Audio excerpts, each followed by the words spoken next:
everyone, today we're going to talk about some critical details on the war map as Ukrainian General Staff plays chess.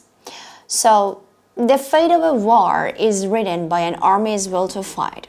Armies that keep their will to fight alive and endure hardships will achieve absolute victory sooner or later, but armies that lose the capacity to fight, both psychologically and concretely, are doomed to defeat. So, the war between Russia and Ukraine continues without slowing down and without falling off the world agenda.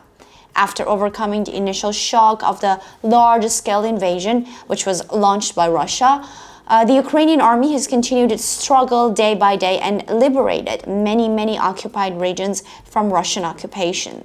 There's no good news for Kremlin from the Russian army, which has suffered heavy losses at many points where the war has intensified.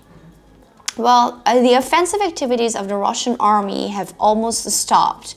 Let's take a look at the latest developments on the front line through interactive maps. So, before we get onto our news, we would like to give you a reminder. The Pioneer team compiles, analyzes, and reports data on the biggest war of our century to share with you.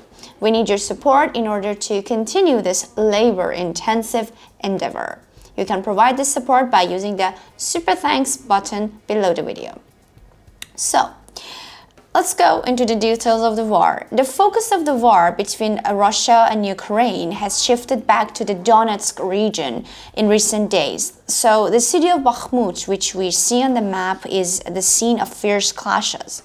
The road through Bakhmut is the only key for Russia to reach Kiev. However, the resistance of the Ukrainian army in the region prevents the use of these roads by the Russian occupation forces. The Ukrainian army does not let the Russian occupation forces breathe when the operations organized in the region. In recent days, a Russian 2S-9 Nona motorized mortar was destroyed by the 128th Territorial Defense Brigade of Ukraine in Klishchivka near Bakhmut. The destruction of these weapons, which the Russian army deployed in Bakhmut to occupy the city, has a very negative impact on the Russian soldiers fighting in the city. So, as you see, the green-colored areas on the map, they represent the areas where the Russian occupation has ended and Ukrainian flags are flying freely. Having lost its presence in these regions, the only way for the Russian army to advance the capital, Kiev, is Bakhmut. But Bakhmut has become an unresolvable knot, because according to a 50-year-old Ukrainian soldier codenamed Flash, who took an active role in the liberation of Kharkiv, the Ukrainian army is about to break the siege of Bakhmut. Breaking the siege in Bakhmut is of great importance for Ukraine. So, if the siege is broken, the main highways to the east of the city, which are vital for Russian supplies, will be cut off from the Russian mainland as if with a knife. So, this would mean the severing of one of the lifelines of the Russian troops, especially the Wagner Group, in the Russian-occupied Krasnodar and Soledar regions. Ukrainian President Volodymyr Zelensky announced today that the Ukrainian troops in the city of Bakhmut are continuing and will continue to fight. The Ukrainian Main Command Headquarters and the Russian Main Command Headquarters attach great importance to Bakhmut. The city has created new Crimean syndrome for both sides. Both countries see Bakhmut, like Crimea, as the region that will decide the fate of the war. On the other hand, a Russian infiltration attempt into the town of Torsk in the northeast of Donetsk Oblast was detected by Ukrainian army drones. Unable to gain the upper hand on the Bakhmut line, Russia tried to carry out a shipment through the town of Torsk, located north of the city. The drones of the 23rd Separate Rifle Battalion of the Ukrainian Army, which took immediate action after the shipment was detected, attacked a Russian armored vehicle on the move. As a result of the attack, a Russian MT-LB armored personnel carrier was successfully destroyed. Another Russian MT-LB armored personnel carrier was hit with an automatic cannon by the 23rd Separate Rifle Battalion. The heavily damaged armored vehicle became unusable. Having received a negative result from both infiltration attempts, the Russian army was forced to stop its aggressive activity in the region. The Russian-occupied Luhansk region is also one of the regions where clashes have intensified considerably. In recent days, the operations carried out by Ukrainian troops in the occupied territories have cost Russia dearly. A Russian vehicle with a special mass 543M chassis was destroyed during operations in Luhansk. The most important feature of these vehicles is the ability to launch S-300 and S-400 air defense missiles. It is frequently stated by military experts that operations of the same nature as this operation in Luhansk will continue. If this happens, it is very likely that the air defense network of the regions occupied by Russia will collapse.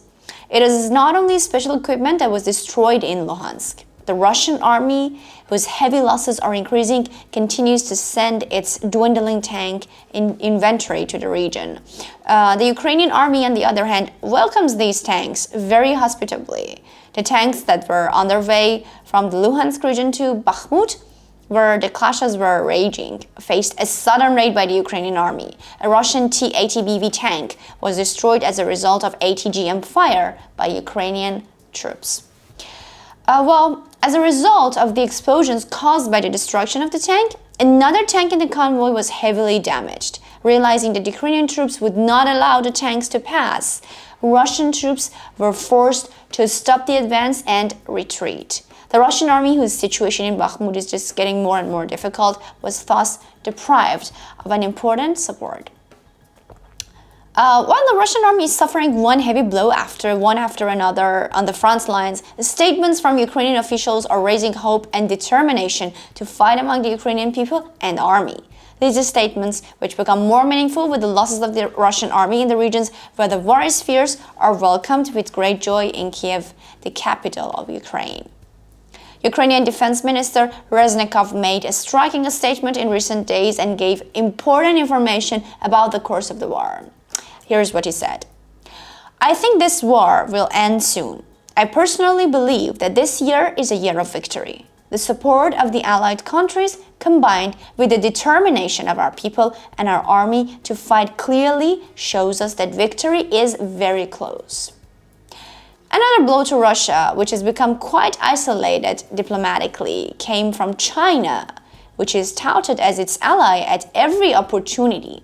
Fu Kang, head of the Chinese mission to the EU, stated that China does not support Russia's unjust invasion of Ukraine and that the declaration of boundless friendship between countries is a rhetorical trick. He also raised the issue of China's territories annexed by the Russian Federation, adding that China does not recognize Russian rule in Russian-controlled areas. Putin is getting more and more cornered day by day. As a result of the Russian leaders' successive failed and short-sighted decisions, Russia is on the brink of a major catastrophe. Russia is facing major economic, political, and social crises, and there is no promising news from the international arena. It is not known how long this turbulent process will continue. There are two facts about the ongoing war that the whole world agrees on. First of all, Ukraine will triumph and Putin will completely lose his power as a result of this victory. So tell us, what do you think? Do you think Russia will give up its insistence on Bakhmut? And do you think Ukraine is close to victory? Will the Chinese diplomats' statements affect the relations between the two countries? We care about your opinions. Please share them with us. And thank you. Stay tuned for more updates.